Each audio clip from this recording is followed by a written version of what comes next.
Amazon or Microsoft? Listen to TTalks and find out. Welcome to TTalks, where we dive into the stories behind leaders shaping our world. I'm your host, Walia, and today we're joined by a remarkable figure in the tech industry, Rekha. Rekha is a tech leader who has made a lasting impact on companies such as Microsoft, Amazon, and Oracle. She's also the former CEO of a not-for-profit organization demonstrating her commitment to social impact. From engineer to sales leader, with multiple executive leadership certifications, she has garnered many awards for outstanding contributions, including an area that's close to me, diversity, equity, and inclusion. Rekha, welcome to TTalks. Thank you, TJ. Thank you for inviting me. Super excited about being here. Yeah, it's a pleasure to have you. Rekha, can you please give our audience a quick intro about yourself? Sure, happy to. So in terms of introduction, I'll go career first and then tell you a little bit about who I am. I'm an engineer. And a lot of how I behave, I attribute to that training. Very data oriented and analytical. I started my career in tech, worked at Microsoft as a consultant right in the beginning. I moved to Oracle and worked as an engineer in development, moved on to leading engineering teams. I decided to move back to Microsoft and spent 7 years there again, this time in more of partner and sales-oriented roles. In 2020, I moved to Amazon Web Services and led the ISV, Independent Software Vendor segment for Amazon Canada. And then I decided to take a leap of faith. I wanted to have more societal impact, and I decided that 25 years plus in tech was plenty. And I moved to lead an organization called Canada Learning Code, which is a charitable not-for-profit organization. And the mandate of Canada Learning Code is to spread computer science and coding through our communities in Canada, which was incredible and a lot of fun. Outside of all of this work, I am the proud mother of two kids. My son Aditya is a stand-up comedian in New York. And I also have a COVID puppy called Riley.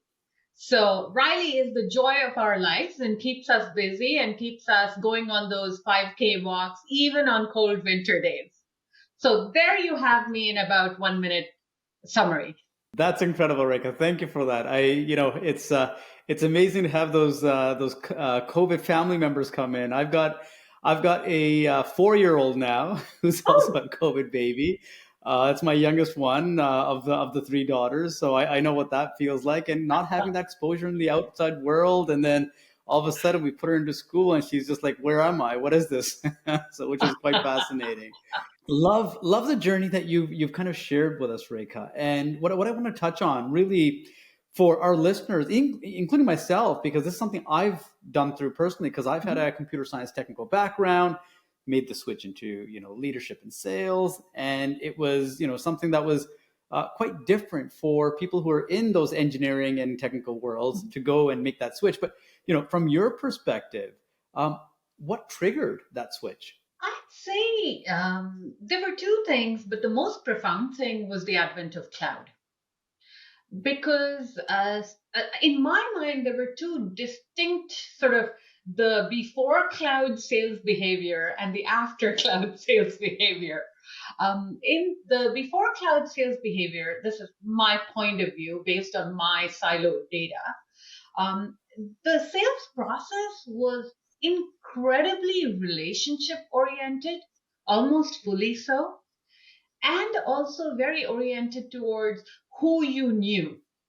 Meaning you had the connections, the contacts, you worked that network, and you sort of, found a way to get in and sell. I'm not saying that's gone away in the cloud world, but certainly in the cloud world, I found that the discussions that we had with customers to solve their problem were much more technical. And there was a point when sort of, and this happened during my time at Microsoft, when we were moving from a license selling model where the technical people, such as myself at that time, played more of a supporting cast. to when we came to the cloud world, where I found we were the front and center of all of the action of the selling process. The selling process was highly, highly predicated on the technical people owning it, taking leadership, and really driving the customer to what we called at that time consumption and outcomes based on using this software. And at that moment, I realized that I was doing a lot of what traditionally people would consider sales. And so it was just more, I think, an evolutionary process in my case than one moment where I said, okay, now I'm going to be a salesperson. It was more that in my existing role, I found that being a technical leader was actually profoundly impactful in solving customer problems. And that led to my leading more of the sales opportunities and eventually doing that all the time instead of sort of as a supporting cast. That's quite a journey. I love how you pinpointed that time frame, especially with birth of the cloud. Mm-hmm. I've looked back at my life sometimes as well, and we've all gone through that same journey where it's like, we're on prem, and all of a sudden we're doing this cloud thing, and we don't Right. understand it. But now everything is born in the cloud, Right. and this generation doesn't even understand what on prem is anymore, right? So it's quite interesting how you did that. But I want to dig a little deeper on that because you're hitting on a couple of notes that resonate really well with me, and I think a lot of people I talk to in the world that we're from, and that is technical individuals. Typically, when we talk to them and have those conversations, they don't want to be people managers or leaders. They want to be kind of independent, doing their own thing. So was this something you've always aspired to be as a leader within this org, or was that something that was a natural progression and you built the skills and the abilities to do so? Because sometimes we see that as being far-fetched. It's, people look at themselves and they are like, I'm not that person, or I don't have those skills to be able to manage a team or run a team. I've never done it before. What did that look like for you? I'd love to understand that. So different people have different journeys into people management. I'd say if I had to use one word for my journey, it'd be curiosity. So it was less about having a conscious map of my career. Honestly, I don't know if this is a good thing or a bad thing, but I never had a map for my career. I never said, in the next year I'm going to be X, and the 5 years from then I'll be Y. In my case, it was always about competencies. I'm inherently curious about things that I don't know. I want to learn more about them, and I'm always very motivated to gain new competencies. And as I grew in my career, there were times when I was a very senior technical individual contributor, and I loved that. And also a quick shout out to women in tech. There aren't a lot of senior individual females in technology. So I was at a place where I was a huge rarity, and I almost felt like I had to role model and stay in that role as a technical person because there were so few of us. However, I did realize that there were some skills and some competencies that I was missing. And I wanted to learn them. And being able to bring together a team, being able to construct a team, nurture them, um, deliver goals through others, and keep them motivated and keep them happy and actually help them get to what would make them thrive. Those were all things that I didn't really have an opportunity to do as a individual contributor. And that was the gap that I really wanted to experiment with and fill. And when I had the opportunity to become a people manager, deeply uncomfortable, but I leapt at it. And TJ, to your comment of people saying, I've never done it, that's true to every single thing that one tries, isn't it? You don't know until you try. And I didn't know this mental model then, but now I do. At Amazon, there's this concept of risk taking, which is called one-way door and two-way doors. And a one-way door is you go through the door and the door shuts behind you, and there's no going back. So those are the risks that you need to spend a lot of time and energy on. But the risks that you can take that you come back out of, those are absolutely learning opportunities, not risks. And that was my mental model when I had the opportunity to become a people manager, interviewed many times, eventually got the role and decided that that was exactly what I wanted to do. So my people manager role actually came about in 2006, the first role that I had. So, about 20 years, give or take. Love it, love it. It's there's so many points you hit on that I want to jump into, but given the time that we have, we won't be able to dive into all of them. But the one that really stood out for me, and being a father of three daughters, uh, you know, females or women in tech, and then women leaders in tech, Mhm, right? That number is so small, right? mhm, And what you said there, that you had almost like an obligation to kind of be there and say, listen, I've already made it here now. Let's open and pave the path for everyone else. So kudos mhm, to you for that, and thank you for right. doing that and helping pave the path for my daughters, right? Because they're going to be looking at these conversations as well and understand that, what, there are times you have to break out of your shell. You have to get into the next level, um, despite the uncertainties and the ambiguity that lies there. But you have to go and take the risk. So love that. The next question I want to jump into, and it kind of ties back to Mhm, the things you've touched on, is really about decision making, right? mhm. And it's crucial in leadership and our day to day. Every day we're navigating a lot of tough decisions, but when you have decisions that are impacting not just yourself but many others, they hold a different weight. How do you navigate through some of those, and what's your process if you have one? I've been very fortunate to have worked for large corporations like Microsoft and Amazon, where there is actually a lot of training and investment made in people on how to make decisions. I'll again use the Amazon example, and your viewers are probably very familiar with something called the Amazon set of leadership tenets. And that is all about decision making. I mentioned the one-way door versus two-way doors, meaning, you take risks which are learning opportunities, which are not going to bankrupt you or, ruin your reputation, but still are things that push you to experiment and to innovate. So when I'm trying to make a decision, first of all, I look for data. However, I have to say that looking for data can sometimes paralyze you. You may want more and more and more. So you need to break yourself out from that shell, and you have to sort of pause and reflect and say, okay, I need to prove out a certain set of things for which I need data.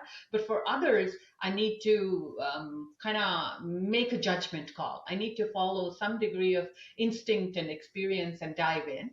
So I'm using a lot of words to say that one, when you're my decision making rubric is based around what is my risk tolerance and how am I mitigating the risks, and two, around gathering data that is sufficient, um, but not such that it bars progress. So you do need to sort of have a mental model of progress over perfection. Right, right. No, that's awesome, and I love the analysis over it in terms of having something in place that helps you with that reference point. And I love the doors analogy, right? It's the one way and the 2 days like that. It's something I'm gonna really jump in on and start looking at as well and say, is this a one way path, or do we have a return option from this as well? That's right. Yes.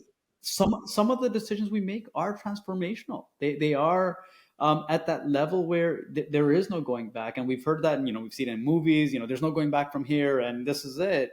Sometimes that's exactly what it is that we're going through in business. But to your point, is it going to be something that's going to bankrupt the company, or is it going to be something that's going to transform the company? And the cloud was a perfect example of that, right? I remember the uncertainty that happened within our customers that used to work with, within our own peers and employees. Like, what are we doing? But leadership went in and said, hey, listen, we're going all in on this. And this is exactly what we're seeing with AI today, right? Everyone's going all in with AI, and it's a one way door. You're not going back, because you're making such drastic changes to your infrastructure, your environment, your way of doing things, your core business, that it's one of those one way doors. So thank you for sharing that, Rekha. This now takes me to the next question, which we touched on it briefly in our offline conversation, but being part of these large corporations that you and I've been part of, work-life balance tends to take the back seat, or or not even any seat at all in some cases, because we Yeah. don't understand what the concept is. And this is something I'm very, very passionate about, given my own experiences with burnout and what I've dealt with. Mhm. I try to encourage people and help them understand that there's different techniques, and it's unique to everyone. But what's your Mhm. take on work-life balance, or what have you learned from the concept or the conversation around work-life balance, if I may? What I've learned is that I needed to pay more attention to it. I think that's the honest answer. Having, as you said, having worked for large corporations, I've discovered that while they have these structures in place, it was really more my own taking advantage of the structures that I didn't do well. In other words, there were many things that were available to me. I'll name a few, which most people probably have the opportunity to leverage at their workplace. Employee assistant programs, for example. Right. I need in all my employers, we had a robust employee assistance program. I didn't think I took advantage of it even once. There were times when I was deeply stressed, very anxious, uh, really looking back now, performing under circumstances where talking to someone knowledgeable would probably have changed changed my day, my week, my month, my life. And I never really paid attention to those benefits that were available to me. So, one public service announcement, if you do have those kind of opportunities with your employers, I would say take them up. Going and talking to a counselor, a therapist, someone who's qualified to help you through moments of anxiety, I think is absolutely essential. And there is no shame in doing that. I have to say that I didn't do enough of it. I struggled through many of these stressful situations by myself. And if I could change that, I would. I have changed it now in my personal life, where I have become more mindful of it when I feel that there are times that I am under deep stress or anxiety. I do, in fact, take advantage of talking to more knowledgeable people.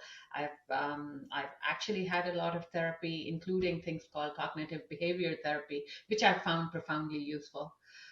In terms of work life balance, in the large part of my career, I would say that I've viewed it more as a integration or a harmonization. I'm not sure that I always sought balance. I sometimes over rotated on the side of my family versus work. There were situations where I had to focus on my kids or elder care. My parents lived with me. My dad is no more, but I was his primary caregiver. I over rotated there at that time. And I did that consciously and willfully because that was the right thing for me to do. And there were other times when I incredibly over rotated towards work. So I would say that I am probably not the best example of what work life balance looks like. I can certainly say that I tried to find more harmony rather than an equal balance. You touched on some very key points, Rekha. Like, there's a lot of my peers, even when I was going through my own journey. So I did, leverage the employee assistance program, Mhm. but those were only after I was in a state where it was way too Yeah, late for me to figure out what else I could do. So going back to what you're saying, a lot of people, there's a saying one of my former bosses used to have, and if she's listening, she'll understand this. It was, "You don't know what you don't know," and I never understood that meaning for the longest time. So a lot of our employees or peers don't understand that these resources are available to them. And I think, to your point, getting in touch with the teams that govern these programs to get that insight, or even HR as a starting point. See, what are the options that are available, right? Knowing yeah, what you have, at least then you can go out and say, you know what, I am maybe feeling stressed, or I do need help here, and they can guide and navigate you through it. And to your point, there's no shame in it, right? yeah, yeah. And one of the things that I went through was I didn't want to leverage these programs or get the help because I thought I'm going to end up becoming a burden for my peers, for my family, and I don't need this help. I'm going to fight it through. Unfortunately, what happened with me back in 2014 when I actually fainted on the job at a client meeting in the middle of a busy restaurant, I became everything I didn't want to become for my peers and my family and leadership. I was a burden for everyone. I couldn't do my work, so my peers had to step in. Leadership didn't know what was going on. My family, so all of that I was trying to save them from ended up happening and piling on all at once.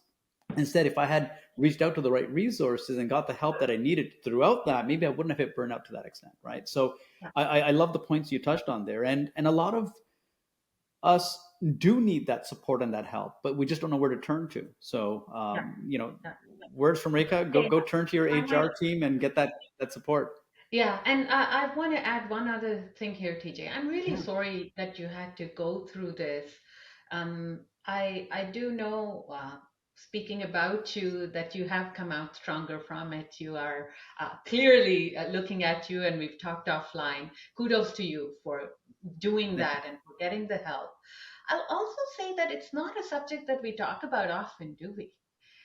As We don't. employees of an organization, I can tell you the dozens of conversations I've had with my peers about stock options and employee stock purchase plan, and about our forecast and about industry trends. I can tell you categorically, there were zero times I spoke to any of my peers or team members about employee assistance program or the fact that I was stressed. There were Yeah. zero It's times when I admitted I needed help. It just seemed like a sign of weakness. And here I was, this, quote unquote, strong leader in this Fortune 500 corporation. I was not supposed to be weak. And I thought that talking about this was a sign of vulnerability. How wrong was I? and how blessed were we to be a part of organizations that do openly speak about it. Imagine the large corporations that don't speak about this. Imagine what's happening in those environments, right? So given our corporations were speaking about this and we were still hesitant to get the support and the assistance that we needed, Yeah, where it's closed off, where it's not a conversation. And this is in the Western world. The cultures in different parts of the world is totally different.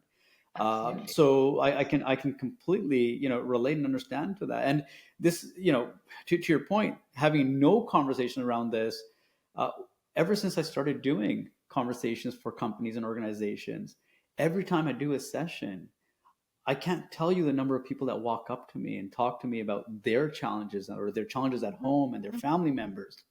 And I tell them the same thing. Let's work with your organization to get you the help and support you need before it's too late. Because I want to use myself as a reference point or as a learning point to say, don't be TJ, right? Yeah. Don't overdo all of this until you hit the ground and it's too late.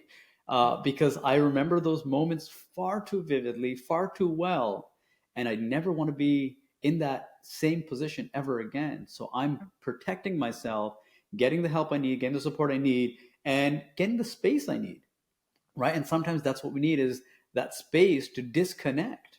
And I used to do this in meetings. I would, if I was ever feeling very anxious, I would excuse myself from a meeting, irrespective of who's in that meeting or not, because my health is paramount. It's beyond anything else. That meeting can be held again, but if our health is not prioritized, we might not get a second chance at that meeting. Absolutely. Thank you for all that, Rekha. I'm going to switch into mentorship. I find a lot of leaders we speak to have had some sort of influence, whether it's directly, indirectly, from mentors, and it's someone they're aspiring towards or someone they've learned from. Uh, has mentorship played a factor in your career, in your journey? Could you share that with us, please?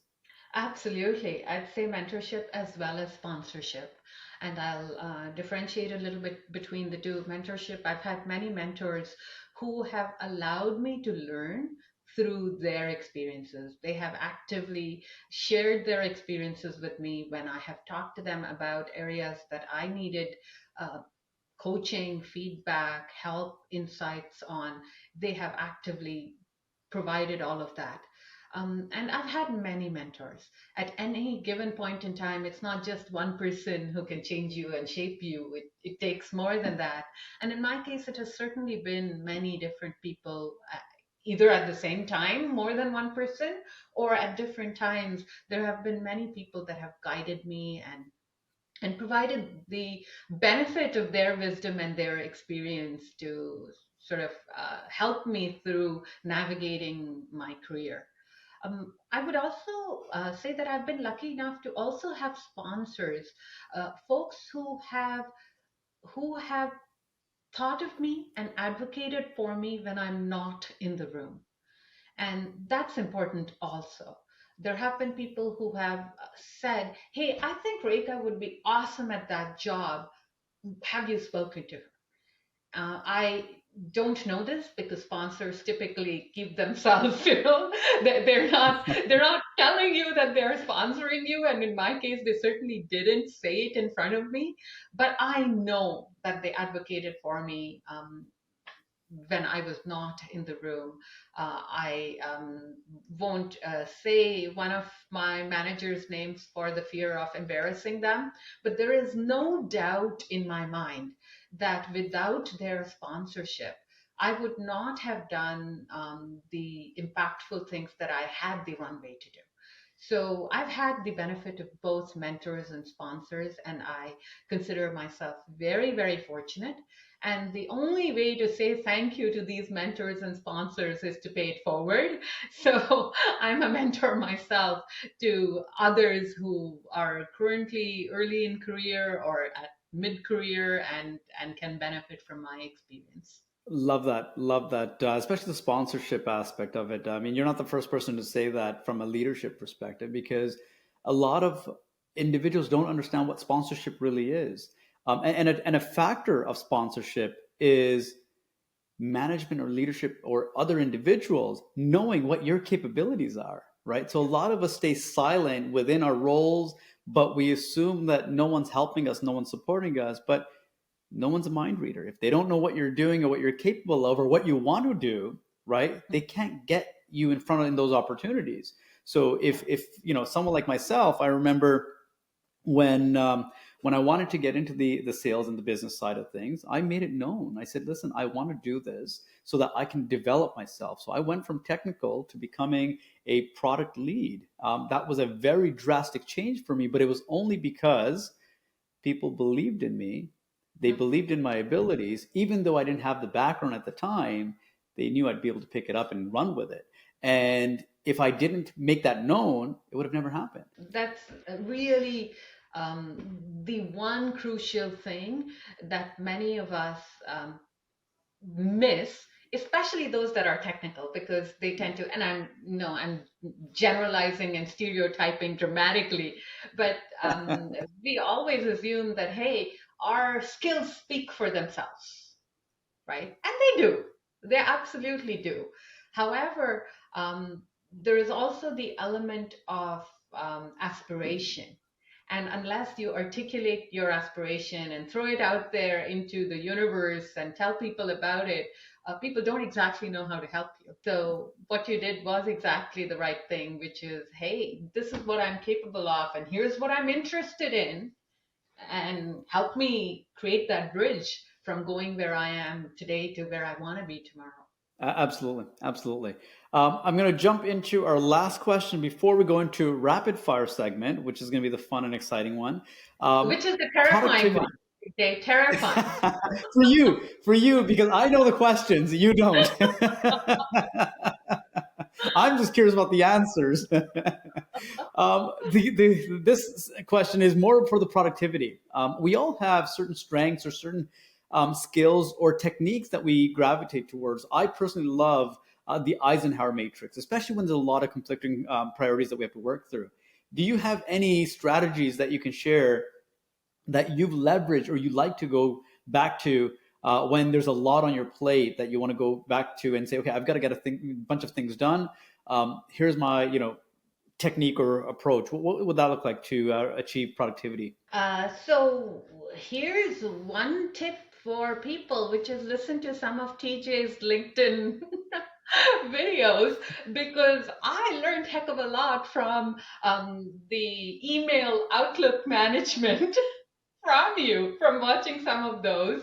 And I learned to become a better manager of my calendar than I had ever been because of some of the things that I saw you talking about and doing. So I would say kudos to you and thank you to you for having me made a little bit more efficient. There are, of course, strategies such as, prioritization framework, right? What is urgent versus what is important, and making sure that you're not always diving into doing the urgent things and also focusing time on what is important. Which, by the way, that calendar management really helps because you sort of say yes to everything that plops into your calendar, whereas you have to be more discerning and you have to learn to say no to more things.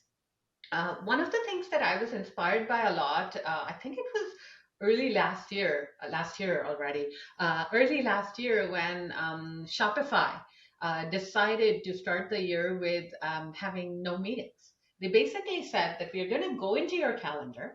I'm paraphrasing. I don't know exactly what they said, but they said that they would remove all meetings from people's calendars that had more than, I think it was more than three people, and they would do it as an experiment because there were many meetings where there were, casps of 10s and 20s and 30s, and their hypothesis was that those meetings were not really productive. And so as an organization they went and they removed these meetings, and I thought that was an incredible experiment to conduct because I've personally been on meetings with 10 people and 15 people, and you start late, you end late, and you're not exactly sure what decision needed to be made. And I know for a fact that no decision was made at the end of it. So I was inspired by it, and I did try to experiment with that at a much smaller level, which was to shrink meetings, which was to go into meetings and say, is there a decision to be made today in this meeting? And if there is a decision to be made, can we first start with who the decision maker is? Because there is the sort of, hey, I want to consult with all of you, which is great. Or there is, I've made the decision and I'm informing you, which is a different take. And so to go into the meeting with the right mental model, I think saves a lot of time. And it allows for meetings to be shorter. So some of the tactics that I used with my team were around bringing clarity around the meetings and the purpose of the meetings, and trying to give people time back to actually go and do the creative parts of their job. Or in my case at Canada Learning Code, our ethos was learner at the center. So go back and do things that were actually helping our community of learners. That's very powerful, Rika. That's I had not heard about the Shopify, change or experiment that they were doing, but it's absolutely powerful. One of the things I did through my career, I would actually watch around the room in every meeting. This is why I got into productivity. Like everything I think of is productivity and efficiency. And I would get into the room and I would look at it and say, the payroll in this room right now for this 1 hour. And sometimes, and I would just shake my head and no, to your point, no decisions are made. And you can have, sometimes $1 million or $2 million roster in that room and there's nothing being output, right? There's no decisions being made. And I used to shake my head at it and took a lot of learnings away from that. One of the things I recommend to organizations is using a template. And every time a meeting invite goes out, have that template in that calendar invite, talk about who's required, to your point, who are the decision makers and what's that decision making that needs to be made for that day. And if they're not required, leave them out, right? Yeah. And on the flip side, if we get a meeting invite that doesn't have that information, request it, ask for it, right? I find a lot of people just accept blindly every meeting invite that comes into their calendar. So the other person also assumes that, hey, the meeting's on, so let's go. Versus I have other people that don't accept at all until the last minute. And I'm like, you're not helping the other person prepare either. So let's kind of meet halfway, send the information, do the legwork, and then request the information back. But thank you for that, Rekha. Now for the exciting part, All the right, bring rapid it fire. on. So we're going to basically, I'm going to lay out some questions, and the first thing that comes to mind, shout it out, and we'll see how this goes. So, first one should be easy. Tea or coffee? Tea. Okay. PC or Mac? Oh, you made it sound like these would be easy questions. I'm working on a Mac right now, but PC all Okay. day. PC. All right. Your wake up time? 5:45 a.m. Okay. Alarm, or is that without alarm? No alarm, mental alarm. Love it. Love it. Favorite food? I have to say Indian street food. Okay. Engineering or sales? Oh, how about engineering oriented selling? I love it. Engineering oriented selling. And here's one that I think a lot of our listeners are going to really be on the fence about. Amazon or Microsoft? I will take the fifth on that one. How about no comments on that one? Fair enough. Having both their stock and having both employee badges still sitting here somewhere on my desk, I think prudence is the best answer to this one. I'll let that They one were both slide. great, Fair enough. TJ. They were both amazing. And my last question, which I ask a lot of my listeners, if animals could talk, which would you want to have a chat and conversation with? Oh, clearly my puppy Riley. I would Riley. love Okay. to know what's going on in his mind. Honestly, I do feel like he talks. Sometimes I can't figure out what he's saying, but it'd be great if we could actually have long form conversations. Could you imagine? I know. Maybe I don't want to have those conversations. That's awesome. Rekha, thank you again for sharing your valuable insights and experiences with us today. Thank you. It was wonderful to be here, and I appreciate you having me on this podcast, TJ. Thank you, Rekha, for sharing your valuable insights and experiences with us today. It's been a true pleasure having you. To our listeners, thank you for tuning in. Be sure to subscribe to TTalks for more conversations with the leaders who are shaping our future. Until next time, keep on inspiring.